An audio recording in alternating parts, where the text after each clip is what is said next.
அவங்க சகோதரி என்ன கேட்கிறாங்கன்னா, பாங்கு சொல்லும் பொழுது நம்ம பேசினா மரண தருவாயில களிமா சொல்வதற்கு நாவு உதவாது அப்படின்லாம் சொல்றாங்களே, அப்ப இது உண்மையான செய்தியான்னு கேட்கிறாங்க. அப்படி எந்த ஆத்தன்டிக்கான செய்தியும் இல்லம்மா. நபி ஸல்லல்லாஹு அலைஹி வஸல்லம் அவங்க சொன்ன மாதிரி எந்த ஆதாரப்பூர்வமான எந்த ஹதீஸுகளும் கிடையாது.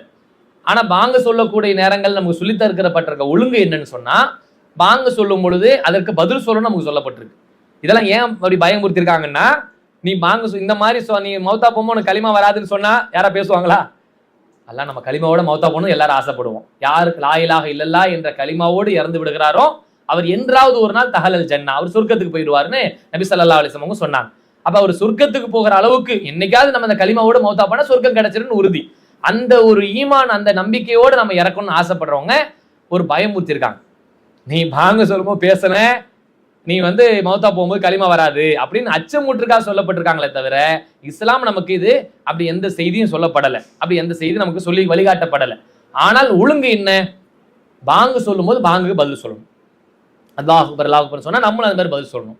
லா ஹவுல வலா குவத்த இல்லா பில்லான்னு ஹய்ய அலா ஸலா ஹய்ய அலா ஃபலான்னு சொல்லும் பொழுது பதில் சொல்லணும். லாஸ்ட்ல லா இலாஹ இல்லல்லாஹ் சொல்லும்போது லா இலாஹ இல்லல்லாஹ் சொல்லணும். இது எல்லாத்துக்கும் பதில் சொல்லிட்டு அடுத்து துவா சொல்லணும். அல்லாஹும்ம ஸல்லி அல்லாஹும்ம பாரிக் அல்லாஹும்ம ரப்ப ஹாதிஹித். இந்த துவாக்கள் எல்லாம் சொல்லி நபி ஸல்லல்லாஹு அலைஹி வஸல்லம் அவங்க நமக்கு வலியுறுத்துறாங்க.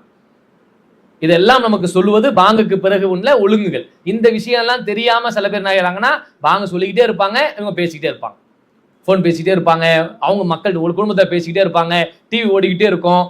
பாங்குக்கு எவ்வளவு ஒரு முக்கியத்துவத்தை இஸ்லாம் நமக்கு தந்திருக்கு பாருங்க.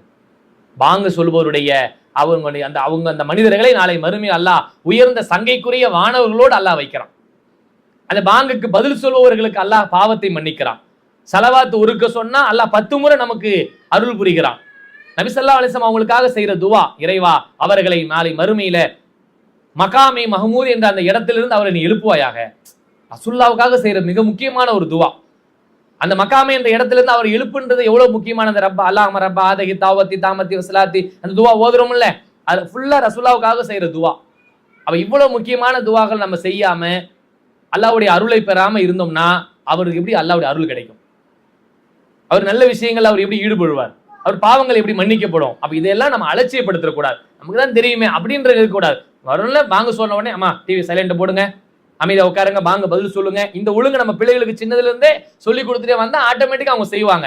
அவங்க மாட்டு பேசிக்கிட்டே இருப்பாங்க, நம்ம மாட்டு கதை பேசிக்கிட்டு இருப்போம், நம்ம மாட்டு சமைச்சுக்கிட்டே இருப்போம் அப்படின்னு நம்ம செஞ்சோம்னா அந்த ஒழுங்கு இல்லாம போயிடும். அந்த ஒரு பயமுறுத்துறதுக்காக ஏதாவது சொல்லியிருக்கலாமே தவிர இஸ்லாம் நமக்கு அப்படி சொல்லலை. ஆனா அதுக்கான ஒழுங்குகளை நம்ம கடைபிடிக்கணும்ன்றது தெரிஞ்சுக்கணும்.